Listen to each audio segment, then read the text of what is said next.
Hello, you gorgeous human being. It is Susie Ashworth, and you are listening to the Infinite Receiving podcast. And I'm excited. I've got a juicy one for you. Now, you know what I mean when I say the word juicy. I've got a convo coming up with somebody that I cannot wait to introduce you to. His name is David Chambers. He is also known as the Authentic Man, and we met in person at a festival hosted by the incredible Russell Brand a couple of months ago. And actually, before I was wildly impressed with David, he came up to me and was like, "Hi, are you Susie Ashworth?" And I was like, yeah. And as it happens, we have an incredible mutual a person who is mutual in both of our lives. Her name is Orsa, and she was a client of mine a few years ago and is David's girlfriend. So we took a pic and said hi, and then David opened his mouth. And everybody, including Russell Brand, was like, "Oh my God." So, welcome to the podcast, David. Thank you, Susie. That's a quite incredible introduction I got there. I also want to say that before we came on, just very, very briefly, we touched base, and I asked David how he was doing, and he asked me how I was doing. And my response was, "I'm okay. I'm a little irritated." And it's not the way that I would normally answer that question, but I decided to be honest for two reasons. One, being known as the Authentic Man, I think actually immediately gave me permission. And I'm interested to know whether it does immediately give people in your world permission to let their guards down. So that was the first reason. And then the second reason is that I was literally talking to a friend yesterday, about the fact that I crave depth and I crave authenticity and realness. And so therefore, when you ask me how I am, it would feel completely out of alignment to say, "Yes, I'm amazing." So I'm curious. Does everybody kind of just lay it out on the line as soon as you speak to them, or are other people more reserved? Mixed bag, but I do find that, for instance, I sent someone a message on Instagram yesterday, just someone I noticed he's like popping into my content and stuff, and I thought, let me just see where he's at and how things are with him. And he sent me a really long message back talking about how he's been struggling, what's been going on for him. And he did the thing that many men do when they open up. He then ended it with like, "I'm really sorry if this is too much." So people do open up to me. Like, they do open up. They do feel they can. I did a podcast episode actually on my podcast about 2 weeks ago.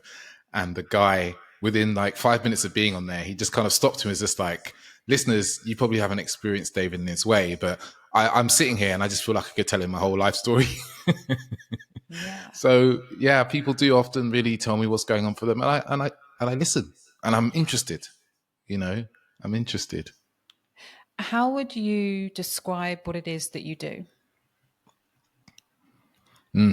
I find it really hard sometimes. So I'm a men's dating, relationship, and intimacy coach. That's what the outside world kind of looks at me and sees. But a lot of what I do with men is along what you said about craving depth. Actually, is helping them kind of descend the layers into their depth, because as men we are taught to be shallow. It's an unconscious teaching that happens in our society.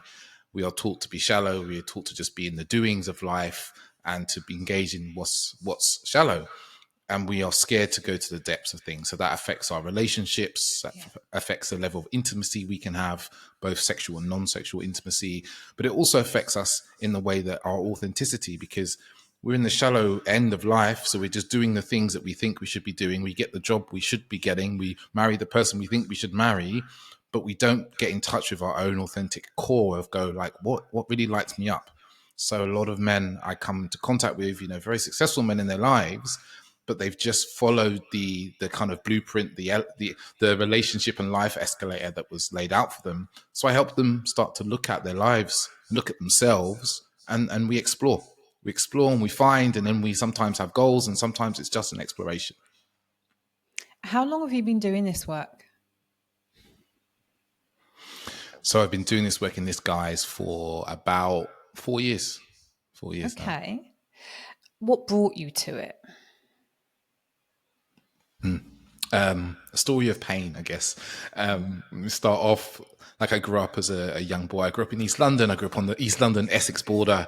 Both my parents are from Jamaica. I've lived almost my whole life most of my life with my mum, not my whole life, but most of my young life with my mum. My dad wasn't far away, but he was extremely absent emotionally, physically, mentally. He just wasn't that interested. And it's not, I used to hate him for it, if I'm honest, but I've come to over many years to have a lot of compassion and understanding for him. And I didn't know what it meant to be a man. No one was around. Didn't have any good male role models. I didn't have, my mum remarried when I was 8 years old, and he was no better than my father, but he just lived in the house. And then I guess, like many young boys, I took my pointers of what it meant to be a man from music, right? I grew up listening to rap music, to grime music, garage music, and all these things. And you looked and thought, okay, what are the rappers I like talking about? They're talking about money, they're talking about women, and they're talking about, we can look back to some of those older videos. I always think of, what song is it? Big Pimpin' by Jay-Z. It's like, there's a pool party, there's loads of women, there's loads of alcohol, they're throwing money around. And so that's what I aim for. And I got myself into a good career. I was making really good money. I learned how to meet women because it wasn't something that came naturally to me necessarily. And then there was the many years of struggling in relationship, feeling empty in between relationships because I was just having a lot of meaningless sex. And this all culminated in a breakup that happened for me in Bolivia. I was traveling the world with my ex-partner, and we broke up. And I remember lying in a hotel room. I can tell you the name of the hotel. It's called the Green Hotel in a place called Sucre. And I was lying on the bed crying because we'd broken up. And I was like, I'm not letting this happen again. I'm not letting this happen again. And it all came down to the fact that I struggled to really express my needs, my feelings, my wants, my desires, because there was a lot of layers of fear of being close, being intimate, but also upsetting a partner as well. And that really propelled me to do, a lot of different pieces of work. I ended up doing some plant medicine while I was in Peru. And then I went on a journey of just really deeply connecting with people. A bit like, how we got talking before off air. Instead of when someone asked me how I was, just going, yeah, I'm good, I'm great. I spent 6 months just traveling, and I would ask people the question that was on my mind instead of the question I think I should ask them, because that's what's okay. So if someone said to me they were okay and I didn't really believe them, I'd say, hey, I don't believe you. Like, what's really going on? And it really allowed me to get the depth of myself and other people. And I came back to the UK in 2017 and found that a lot of my friends were miserable, depressed, going through divorces and unhappy. And then a friend of mine asked me, could we start a podcast and put together this self-awareness knowledge we have, because we know that's so important, and this dating knowledge that we had from years of dating, and combine them and put them into a podcast. And that was the kind of journey of how things really started into the work that I do now. But there is so much that you just said. And I think when you said, I didn't have a role model in terms of what it meant to be a man, I'm curious, what did that then mean when it came to your partners? Who were you a match for? What was the type of woman, or who was the type of woman you were attracting at that point in your life? I always say I've always met amazing women. I have to be really honest. I've always met really amazing women, and I was never in the place to meet them. Right? I was never really in the right place to meet them. But what would happen is, and this is me looking back retrospectively, at the time, I think they were needy. I think they were desperate. I think they were irrational. I think they were overly emotional and all those things, right? And that's because at that time I was so shut down.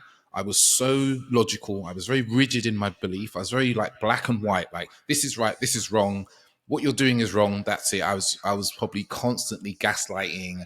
I was constantly invalidating their emotions and feelings. And at the time, me and my boys, when I would tell those stories to my boys, they'd be like, oh, yeah, you're right, man. Like, she's crazy. It's Yeah. when I look back now and I go, wait a minute, it was my own behavior that created these scenarios and these Sure. outcomes in my relationships. It wasn't them, it was me. And like, I take real responsibility for that because Yeah.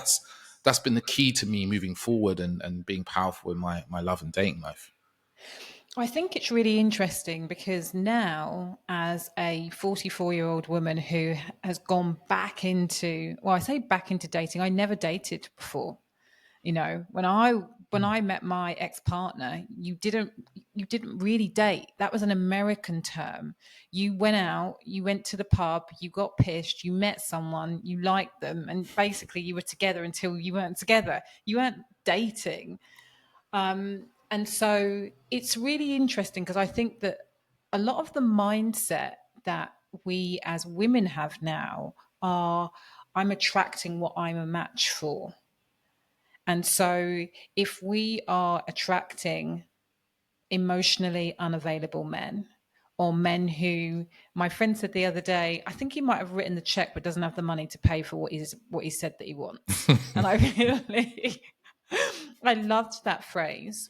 What we're doing, which I think is super helpful to an extent, is like looking at ourselves and taking radical responsibility for who we are and what it is that we're doing and who we're being in order for an emotionally unavailable man to think that he's got a chance. So it's really interesting to hear your take when you say, well, actually, I was expecting you to be like, oh my God, I was meeting all of these crazy women who this and that and this and that. And so to hear you say, actually, it wasn't them, they were great, but I wasn't there, I feel like there's something in this story. Like, radical responsibility is super important. That's what you're mirroring to me. But there feels like there's a bit of a disconnect there because the question that we ask ourselves is, oh, what am I doing wrong or what have I done wrong to attract this into my life? What do you have to say about that? I told you this was going to be a coaching session. Coaching session for me or yeah. So okay, what I also had a habit of doing inside of these times, and I'd meet women, and the ones I'd really fall for, the ones I'd really want, the ones I'd be like, oh my God, I'm crazy for this woman, they'd be incredibly avoidant, right? Okay. Incredibly avoidant, right? And this created quite a chaos because I am an avoidant individual.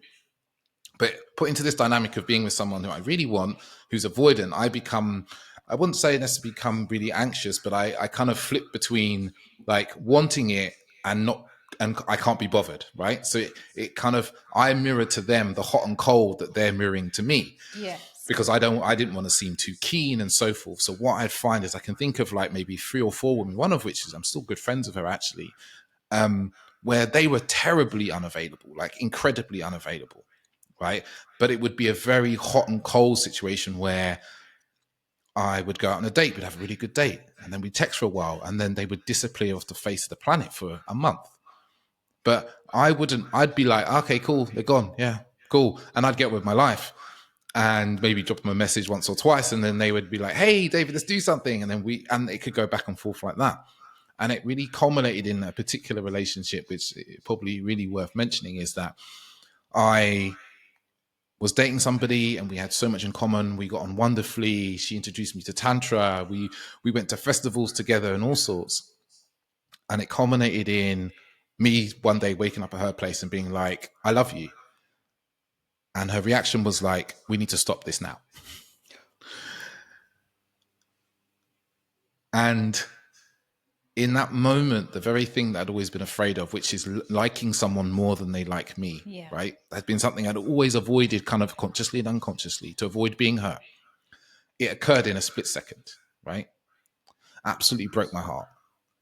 And to add context to this, we worked together. We worked in the same office, and for the next maybe 7 or 8 months, I'd see her 3 times a week because she worked part time in the office, and it wasn't the same day. So it was very like I had no control over when I would see her. She would just walk into the office and I didn't know. Some days she wouldn't be there, some days she would. So I was brokenhearted by this person. I would see them regularly. I would pine after them. But the very thing I'd always been really afraid of occurred, right? Okay. I loved someone, they didn't love me back, and it broke my heart. And I think a few months in, I really realized, I was like, wait a minute, I'm okay. Like I can deal with this. Like, okay, I'm sad, I'm hurt. Sometimes I cry, I'm upset, but like I'm okay. Like my world hasn't fallen apart. Like the sky hasn't opened up and swallowed me. Like I haven't. Yeah, I've gone off the rails here and there, and maybe I've consumed too much alcohol sometimes and partied a little bit too much. But I'm actually, on the most part, okay. And I remember in that moment realizing I was like, the very thing that I was always afraid of no longer, when it comes to love and relationship, doesn't have power over me. Yeah, It doesn't I have love power over that. me. And literally maybe 6 months later, I met Orsa, actually. Very close, not too far from that time. So what I actually hear is that even though these women, you have deep respect for them and you have deep love for them, and you can see them in their magnificence as the evolved, authentic, emotionally intelligent human being you are, you were attracting what you were a match for, because subconsciously you were still in avoidant mode. You still had those avoidant tendencies. And so you were attracting the. What I also am hearing is that you're saying, Suze, you've still got to look at you. You thought that there was an opportunity for you to get off the radical responsibility train there, and there is not. Okay, let's end this episode now. I no longer like you. But let me add one more thing, right? Is this the what you said there is completely right. But I was most attracted to people who are unavailable or unable Yeah. to give me what I needed. I was most attracted to, right? Yeah. And people who I couldn't really give them what they wanted were most attracted to me, right? Yeah. And this is something I see with the men that I work with and some of the women I work with. Is like actually we're attracted to the very things that will cause us pain often. Because those are the things that you need to heal. And what I hear from you is that it wasn't until you healed the fear of rejection that you were able to be available for it without running away from it, you know? Exactly, because the whole thing I'd been afraid of was trying to be in a relationship with someone and always avoid the potential rejection. But when we Yeah. avoid rejection, we can never really fully be in. We can never Yeah. be fully in and open to somebody. I fully get that. There was at the beginning of the year, I had a realization, and the realization was is that it's the same in business as it is in love. You have to be willing to have your heart smashed into 1,000 pieces again and again and again and again if you are ever going to get what it is that you desire. And it's probably a little bit easier in business. I think that it's easy for me to say in love, but the practice hasn't been there. It's Mm. easier for me to the work in business because it's like I have no choice. I can't run away from it. Or when I cap out, when I plateau, I know that it's because there is an opportunity for me to take a bigger risk, be more courageous that I'm not taking. And so therefore you don't get the movement, you don't get the growth, you don't get the thing that you want to be a match for, that you say that you're a match for, but you're not actually putting your heart in the ring to be obliterated. Mm. Mm. Yes. Yeah, I feel that. I feel that and I may be the opposite of you. I'm a lot more. I learned to be much more able to do that in relationship, Yeah. and sorry, in love, in dating and love, and in business. I'm learning this lesson. Yeah. Yeah. I am curious about the type of things. So the men that come and work with you, they are telling you that they're ready for a relationship. Are they telling you that? They're telling What? me they want love. Go on, they're telling you what? They want love. They want love. Do you hear that, all of my single ladies out there? David is working with men who tell him that they want love. And I love that, because what I hear from my friends and my peers, and I don't know, I think that we're a similar age. So there's a wave of people who have been in relationships for like 15 years, 20 years, 25 years, and they're coming to the end of those relationships and now they're starting again. So this conversation is rife. For us as women, there's a question mark around whether that's even true, because the men that we're meeting are like not, it's not reflective of what you've just said. So I think that it's important that everybody hears that men are looking for that. I'm curious, what are they saying? What do they think the issues are with women? Do they even think that the women have issues? Yeah, they do. They do. Um, and it's a range of things, right? So there's some men who are in this idea that like, women only want a man who's really good looking, that's got loads of money, that has big muscles, up to, some guys, quite a few of my clients, it might seem odd, quite a few of my clients are men who are like 5 foot, anything from 5'6" to 5 foot, kind of 5'8", right? And their story is that women don't want short men. Like I'm a five they're foot eight emotionally woman. available. Yeah, I'm a 5'8" So, woman, yeah, that's and it's true that I have a. If I meet you in person, it's going to be a different story. But on an app where I've got to, I've have to make a decision. Like, yeah, it's true. I will swipe because I'm like, I want to wear heels and I want to feel protected and I want to feel like somebody's going to meet me physically, emotionally, intellectually. And so I find it very difficult. I'm now proving the statement. You've got to be very fucking fit. If you're 5'9", you've got to be really, really hot. Otherwise, but I'm 5'8", so I'm a tall woman. And so I also yeah, not speaking for all women. I know it's shallow. Yeah. Okay, fine. But that's one story. Go on. What's another one? yep. That women just don't choose men who are emotionally open, that are emotionally available. I've got Really? a number of my clients who they're like, the work I do with them isn't about helping them open up emotionally. The work I do with them is actually helping them be a bit more resilient to, very sensitive, right? So with them, I'm helping them like really increase that kind of masculine energy of like drive and confidence and focus and depth Yeah. and clarity. And they show up on dates and they're like expressing themselves, expressing their emotions, being felt deeply. And the women are like, oh, no, I didn't really feel a spark there. Yeah. Okay. I got stories for you. So this is interesting. This is interesting because in my world, especially, and I feel like my world is our world. So I do feel like we are in a little bit of a bubble in comparison to maybe, I don't know, 90% of the rest of the population. And women will tell you we want emotionally available men. Now, in my world, as a successful woman, I want an emotionally available man. But what I've also learned through going through my separation and then all of the work that I've done on myself is that for many years I emasculated my man.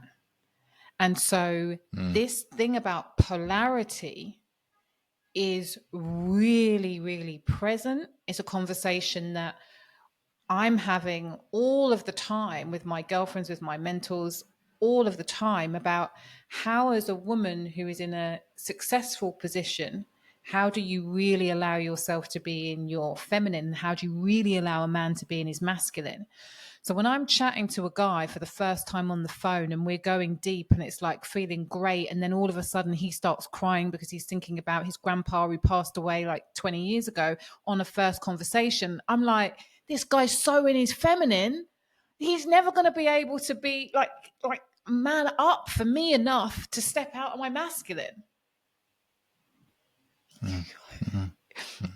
David's just nodding. Well, I'm nodding this, and I'm like, I guess the first thing that comes to my mind, and I work with women, is like,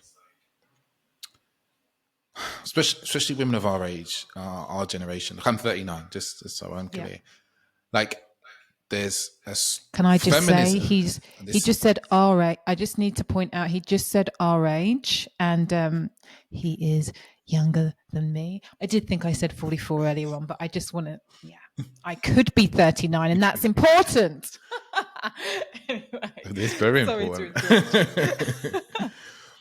So, women of our age, and I've got a sister who's like 9 years older than me, right?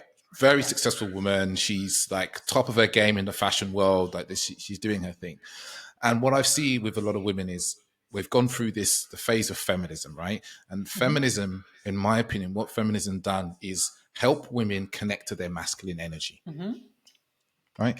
It's helped women connect to masculine energy and like raise the levels of masculine energy they have, drive, focus, determination, independence, all those things. What it hasn't done, it hasn't lit their feminine energy up. They don't have the faith and trust in being in their feminine, right? That's what I see. A lot of women don't have faith in their own feminine. They don't feel safe there. Maybe there's things that have happened in their lives that they don't feel safe.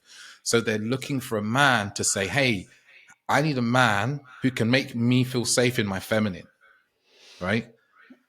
The problem is, like, will you really? If he shows up and that man might be the guy who cried on the phone, right? Yeah. But you're looking for signs already that he can't do that job. So you're scanning the men, going, okay, what evidence can I see in them, in a chink in their armor that shows that they can't do the thing I want them to do? And at the first sign, it's like, boom, there we go. You can't do it. I'm not feeling you anymore. You won't be able to allow me to be safe in my feminine. Is the work really to find a man, or is the work to do the work feminine, to start to feel safe in our feminine?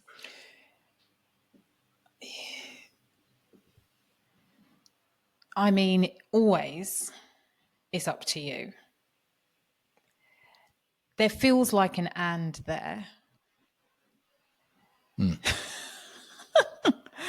There feels like an and there. And this is such, I think it's a really important conversation. I think it's a really nuanced conversation. And I think that particularly for the women who are listening to my podcast, many of them are entrepreneurs. Many of them run their own businesses. Many of them, for a long time, were sold the dream that we should want to retire our husbands and our partners.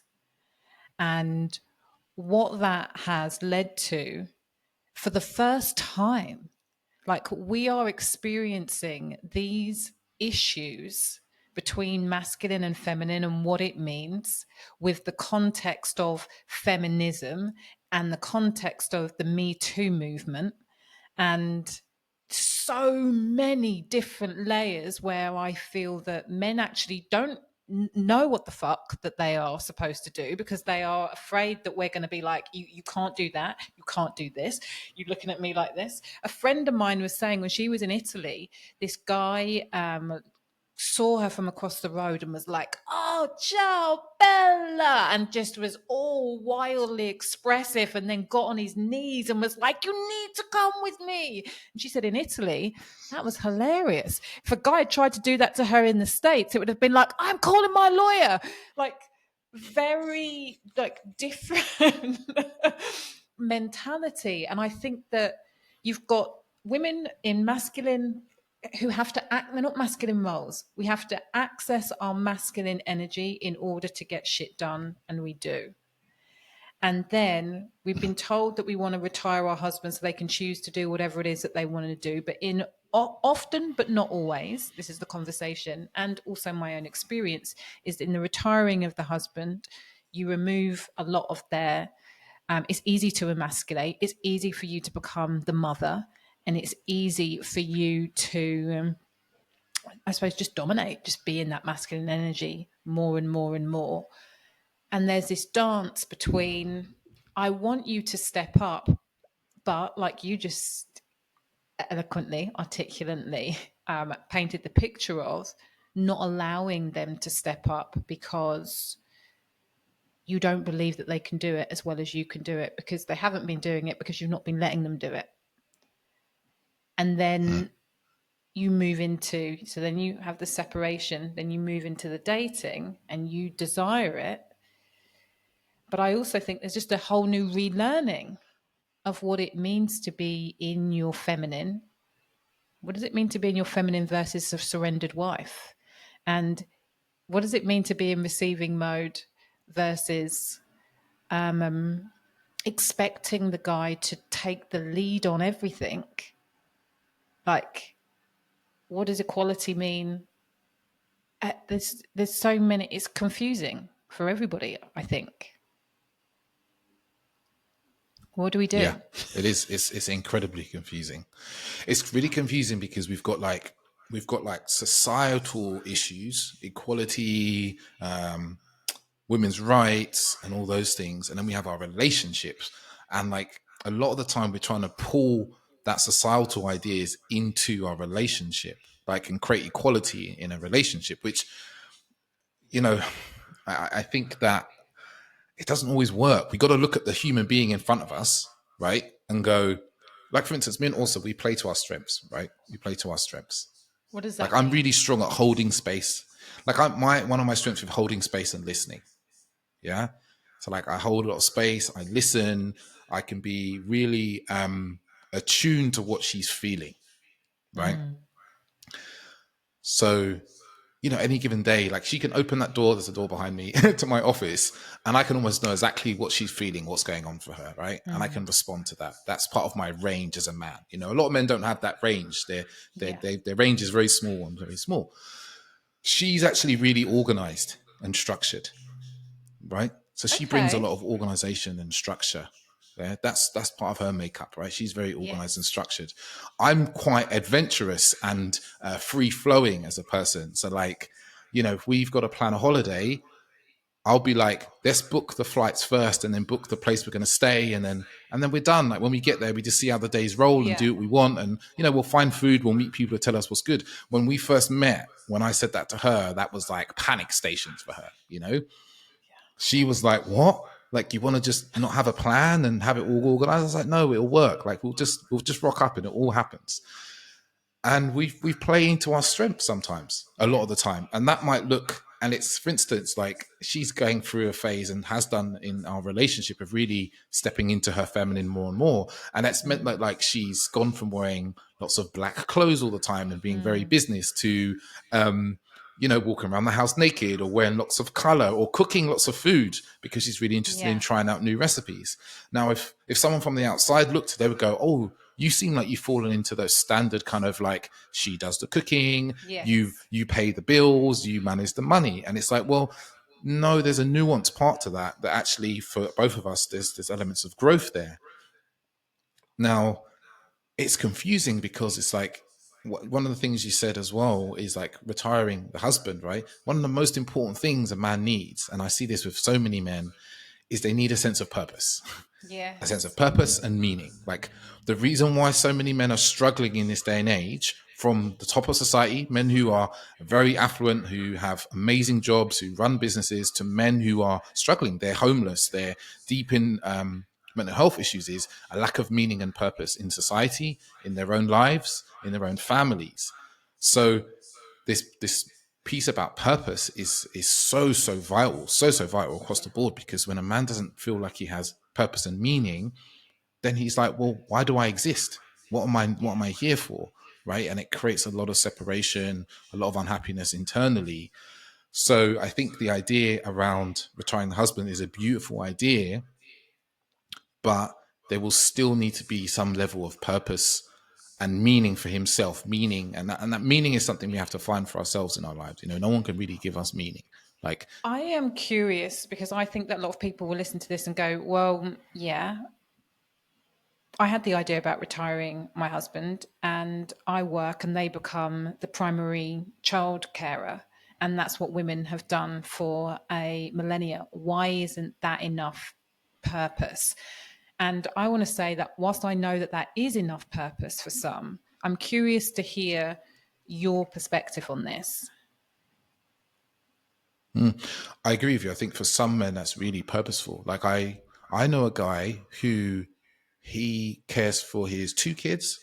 Like I think he spends 4 days a week looking after his kids. He's also got a business, but his business doesn't need him so much anymore. And for him, it's really meaningful because of the way his father was. His father was absent. His father didn't really show him much care and attention. So it's so meaningful for him that he has a bond with his kids that surpasses really the bond that the mother has with the children, right? Now, what he was saying to me when we had a conversation is that what he had to get past was society's opinion of him as a man who's staying at home looking after his kids.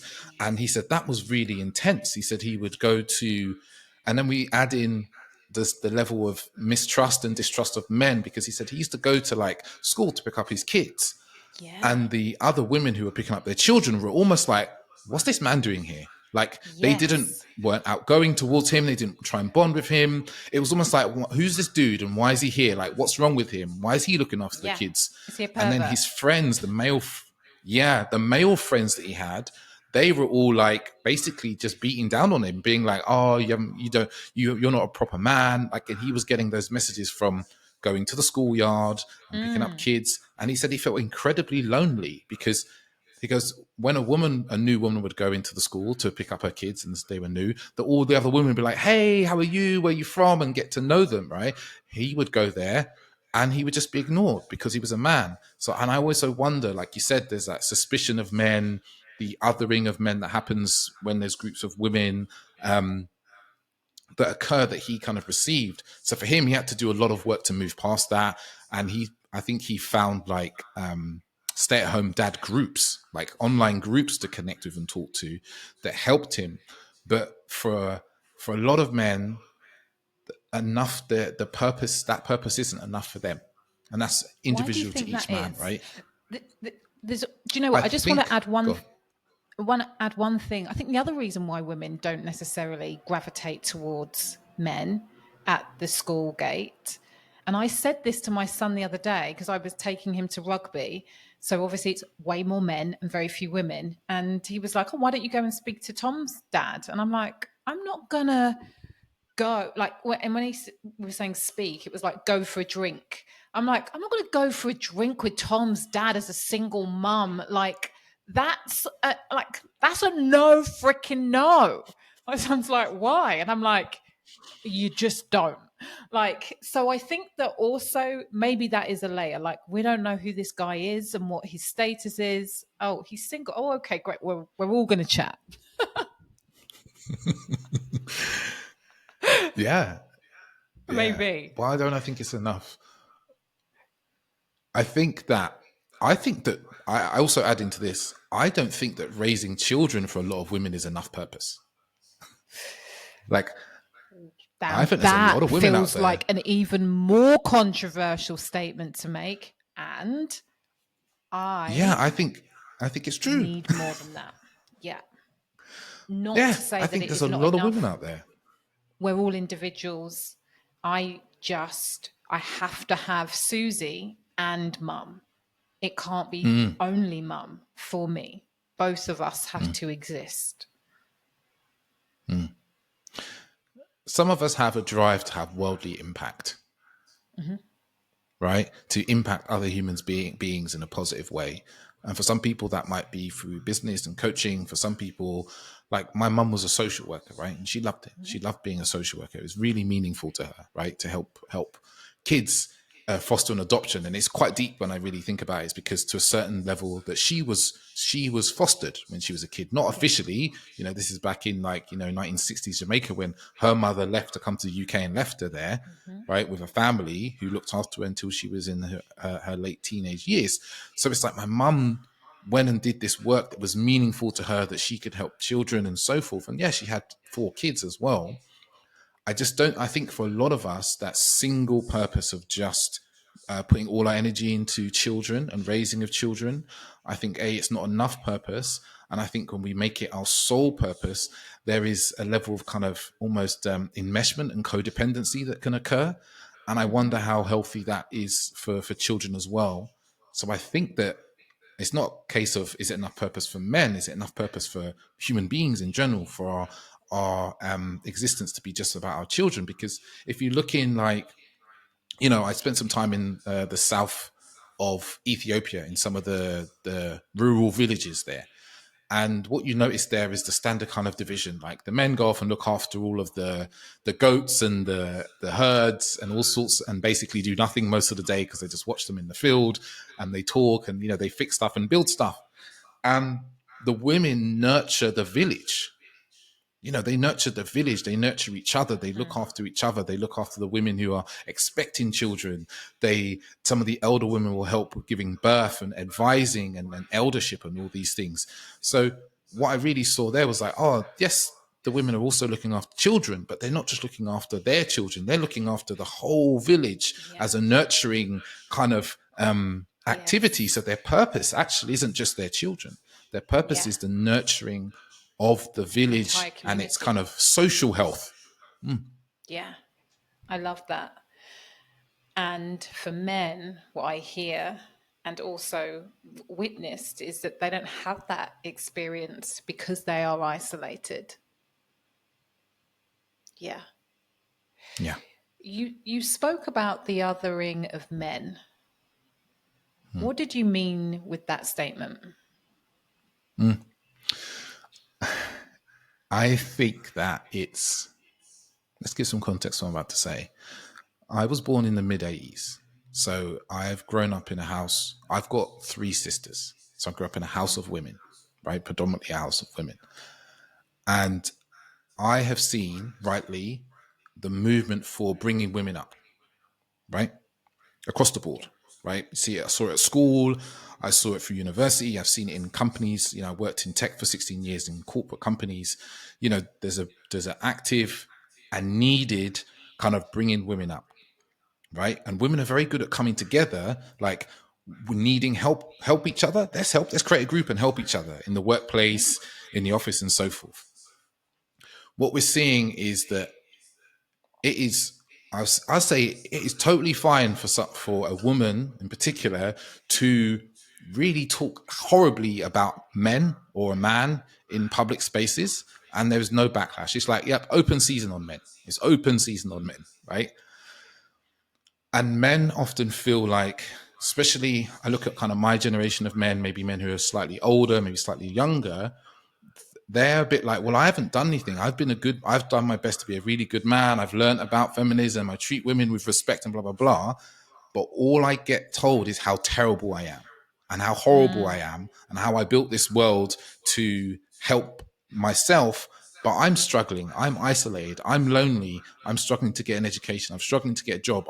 I'm struggling to find a partner. Like, how do those things tally?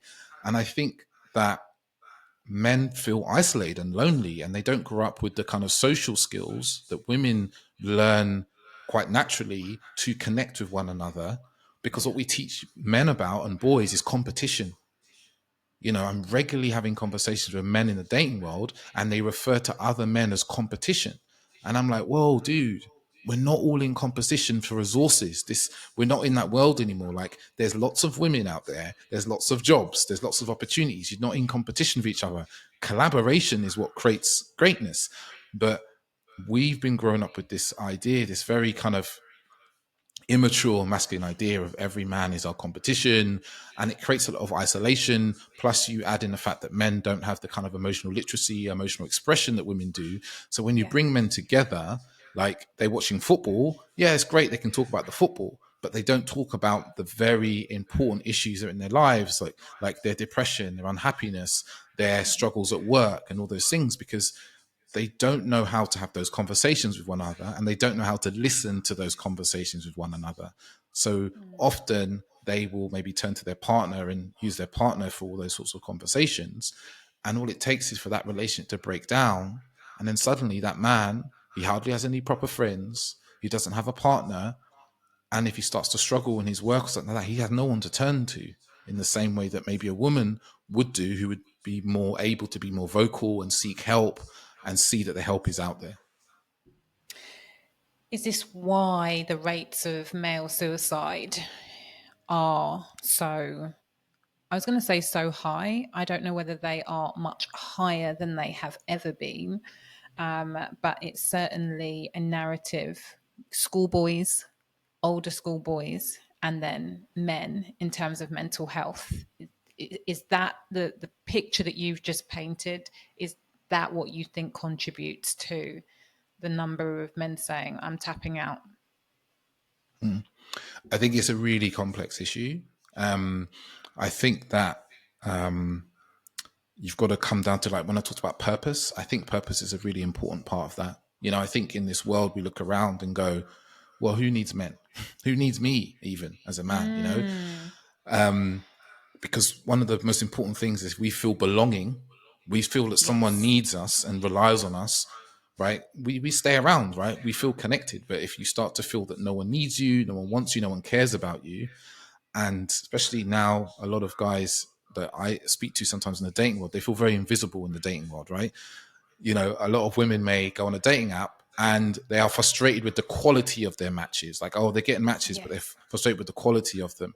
Most men on dating apps, they don't get matches. They might get a match once every 2 weeks, once every month. And they experience a constant rejection of who they are, that there is something wrong with them. So that's like one part that's there. I guess there's also, like I said, the meaning and purpose. There's the loneliness and disconnection. A lot of the ways in which men would bond as young boys, like football and sport, they would do together, like group sport. When you start getting into your 20s and 30s, those things disintegrate and they're gone. So men don't meet up around a common thing to do together. So they become lonely, they become isolated, they're in a job that maybe isn't really fulfilling to them. They don't have the social skills to create new friends potentially. They struggle with relationships, or maybe they have children, but their children live with their mother. The children don't really have much contact with them for whatever reason. And then we start to get into realms of mental health starts to really deteriorate. And that's a very basic story, but there's like so many different strands that kind of Yeah. cause this male suicide. But I think it's like, you kind of mentioned it earlier. It's like, what is a man's place in society anymore? And I think that has a big pillar, because I think that if you go back 50 years ago, a man knew his place in society and he knew that place was necessary and needed. And if you ask men of today, like, what is your place in society and are you needed for that thing? A lot of men would be like, I don't know if the world really needs me. And you know what's so big for anybody? We don't always have the video up. So I just shook my head in answer to that question. And then the thought underneath that was, well, of course you're needed. And what is interesting is that it's not the same for men and women. And everything's duality.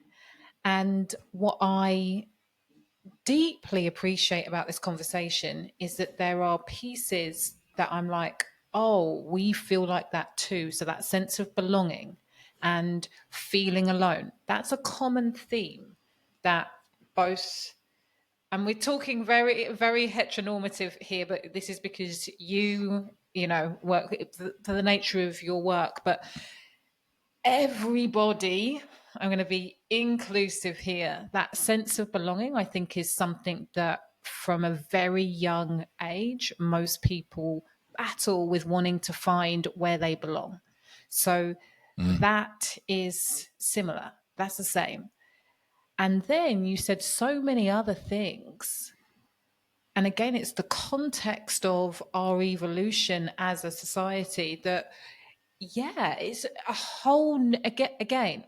Dating is a whole new thing. Context, Me Too, feminism, etc., etc., and that same context is impacting men in a way that they've never been impacted before in terms of their place.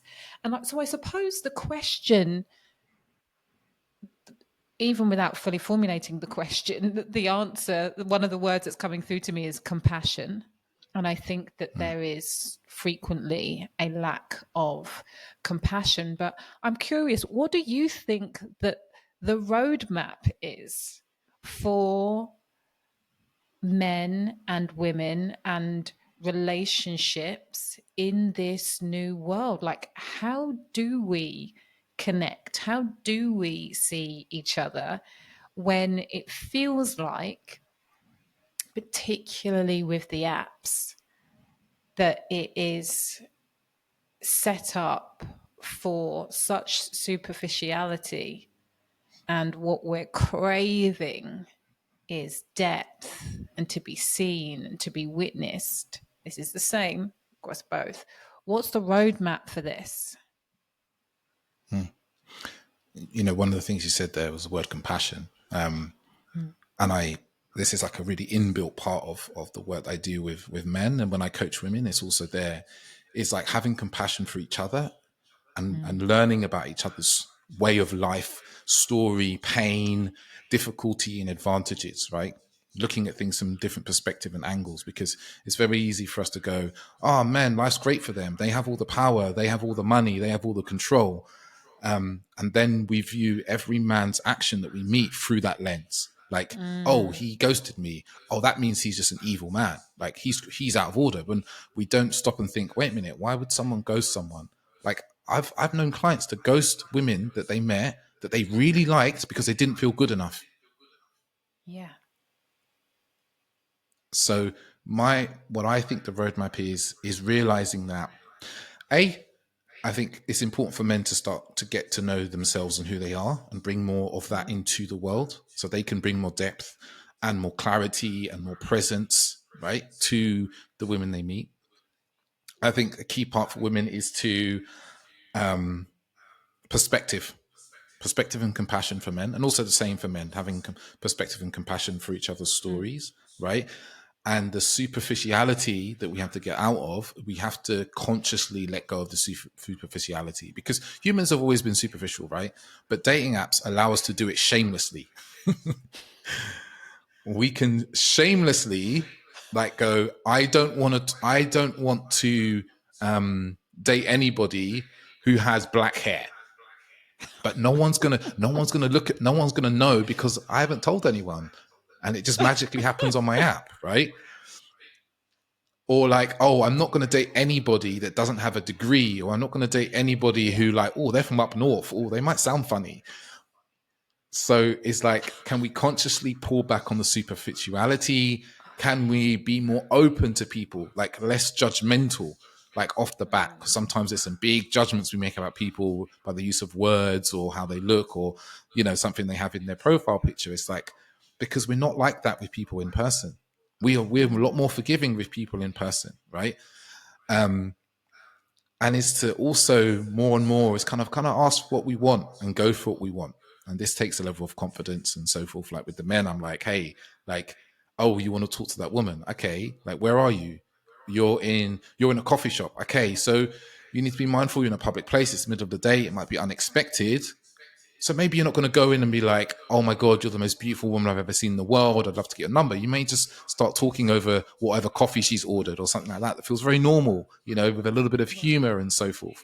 And I think that we have to, and this is the hard work, this is the stuff that's hard, is we have to really be mindful of the story that we carry around with us about our desired sex. So as the men I work with, I'm really dive into what's your story about women and how women treat you and what women want, because ultimately all of those things are it's just a personal fable, as I like. It's a phrase I love, personal fable, right? It's not true. It's not true all the time. It might have been true once or twice in the past, and it might be true once or twice in the future. But there's a lot of women in the world that don't adhere to your story and fable? So can you be present to who's in front of you? And then the same is vice versa. You know, when I work with women, I talk to them about the men I work with and how they feel and their struggles and their lack of confidence and the lack of self-belief and the lack of power they feel in their lives. Because when they hear that, they're like, oh God, wait a minute. So that guy who I met, who I thought was really confident because he said he did this for work, actually, now you've said all that, I can see all the signs that he lacked confidence, or, you know, he didn't feel very forward in his communication, but I was talking to him like he was arrogant. So I'm like, so what, how did he receive you? You know, and it's this kind of idea of like getting into like, oh, what's my story? How do I communicate that? And how is someone else's experience of me as well? Like, it's taking ourselves out of ourselves and really looking at how people receive us.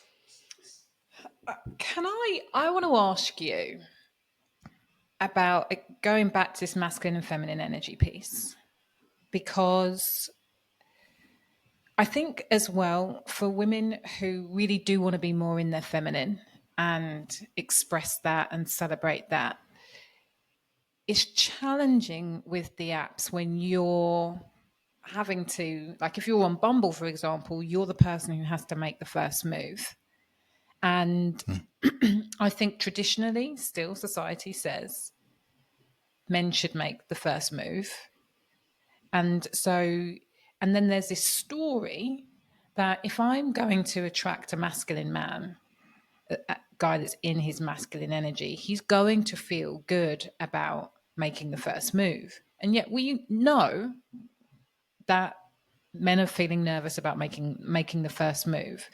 But I'm curious about, like, how important is this story about masculine and feminine energy? For me, it does feel important. When I look at the lessons of my old relationship, it does feel important. When I think about what I desire in my next relationship, it does feel important. But again, this whole dynamic with the apps and what you just said about the ghosting, it's easy to make a story and be like, God, that person's an asshole. I never want to connect. And then the other story is like, oh, I've not heard from them for a while. We're in an age where women can reach out. So then you reach out and then maybe they don't respond, or maybe they do respond. And it's this game of they only ever respond if you reach out because they're not feeling confident. It's like, I hear everything. I have compassion, but maybe my match is beyond this space right now. What do you hear when I say that? I'll pay you afterwards. I'll PayPal you. I think that the masculine and feminine piece is important, right? But I think we also shouldn't overlay too much importance on it as like looking for everything as evidence of like them being masculine enough. Like, because if we got our radar out and we're like, okay, I'm looking for evidence that, or the opposite, we're looking for evidence that he's not masculine enough, we're going to find a ton of evidence. We can always find evidence, right? If we want evidence to go in the evidence bag, we can always find it, right? I feel like relationships can be, I believe that relationships are one of the greatest vehicles for growth, right? It has been for me, and 100%. I see this in the men and women that I work with. So we may meet someone who, you know, well, I say for myself, like, I met my partner also, and would I say when I met her, she's the most feminine person? Definitely not. Definitely not. I used to tease her about it, and I still do from time to time about that. But I could also see beyond that. Like, oh, how important is it that she's like free and flowing all the time? And I never pressured her to be that way. It was really a choice of her own. I think that you have to be mindful of, like, we always, like I said, we find evidence of the things that we don't necessarily want. But there are men out there who they want to make the first move, or they don't really care if they make the first move or not, right? Because leadership is shared a lot of the time, right? This whole like first move thing is like, what is the first move? What does that look like? Like, is it the first person who sends a message? Is it the first person who arranges the date? Is it the first person who expresses how they really feel? Like, there's so many different nuances in how we can lead communication. or we can lead. Like if I gave you options of where to go, is that leadership, or is that me copping out from leadership? Yeah. Copping out. So it's what we make it mean. Like, because there's some people, they, from a dating point of view, they're like, okay, you should really lead the interaction. And I do say that to men, you should lead the interaction. But when you lead, part of leadership, an important part of leadership is feeling those people you're leading, right? You need to feel the people you're leading. Like if I lead without my heart, I lead without feeling, then I can become abusive. I can become a tyrant.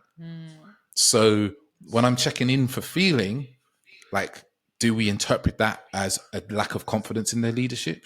Do we receive that as they're trying to pass leadership onto us in some way? Yeah. It's like, it's just being really mindful of like how we receive kind of leadership and being led, because we might have a Yeah. story about leadership, right? A lot of us have stories Yeah. about men and leadership of being toxic and being dangerous and being harmful. So it's like getting into the nuances is how we interpret that what's happening in the kind of dating stages. What I'm taking from this is that it's one, it's okay for you to have your preferences. Like your preference is your preference is your preference. So that's the first thing. But secondly, everything is an unfolding. We're very quick to make a decision about who somebody is when if you are somebody who recognizes that they crave depth, the idea that you can have a complete picture of somebody who sends a text and that's not quite in alignment with your picture of what it is that you want, that you know all about them. And I think that that probably is the biggest challenge. It's moving beyond the immediacy of the snap judgment, thinking that you know somebody when you haven't got a clue. And I think what is exciting is when I think about the men who are attracted to you, is that these are men of depth. These are men of character. And even if they haven't been displaying it as much as they desire so far, it's exciting to know that there are men out there that are like, I'm ready to do the work, I want to do the work, and yeah, showing up for themselves. I think that it's easy to think, maybe all of the good ones are gone. And I know that men think that as well. Maybe all of the good ones are gone. And it's nice to know that it's not true. Definitely not true. It's definitely not true. I could literally speak to you for about the next 3 hours, but I have another call. So I'm going to ask you my closing questions that I ask everybody in celebration for the Infinite Receiving book. And I am curious, David, what does infinite receiving mean to you? When I think of infinite receiving, I see like a openness, an openness to receiving what is there and really receiving it, and not maybe being too focused on how it should look, but receiving what is there. Yeah. Because there's so much love and beauty that we're always receiving. Like even something as simple as like the trees are sending you love. They send you oxygen, like send you beauty. It's like, are we willing to receive that, or we're only looking for receiving the money that we think is beautiful, and then feeling like we're not receiving? I love that so much. How good are you at receiving infinitely? It's a work in progress. ever, always work in progress, but something that I'm actively working on. Yeah. Where or who in your life could you allow to love you more right now?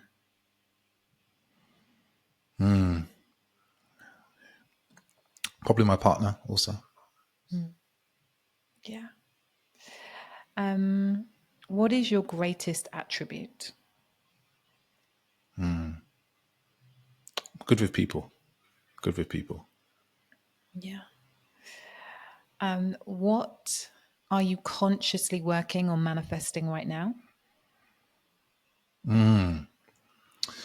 I'm consciously working on expanding my business while reducing the amount of time that I'm working on my business. Okay, amazing. And finally, where can you allow yourself to be supported more right now?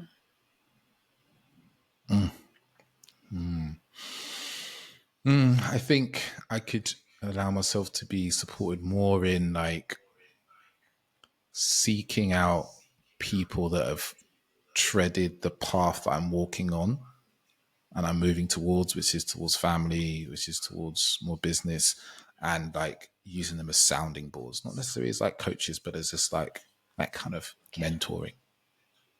Yeah, I love that so much. Can you tell everybody where they can find you and your incredible work? I just want to I just want to say I can't emphasize enough just how much respect I have for the work that you're doing. It's so it feels so powerful and so deep, and it is so needed. And I am, yeah, really, really grateful for your terrible breakup and your decision to sort your life out. I think, yeah, you're really making a huge difference, and I'm really grateful. Thank you. Thank you, Susie. Where can people find me? Instagram. That's probably the place where I'm most active. That's at the authentic man underscore. And if you want to hear me rambling about things and talking to wonderful guests, the next place is my podcast, which is The Authentic Man with David Chambers. Okay, amazing. Thank you so much. Enjoy the rest of your day, and I look forward to seeing you soon somewhere in the world. Thank you, Susie. Thank you for having me. If you have loved this podcast episode as much as I have, please, for the love of all things good, go and tag me, tag Dave on Instagram. Let us know what you thought. I would really, really love it. And in the meantime, please remember that faith plus action equals miracles.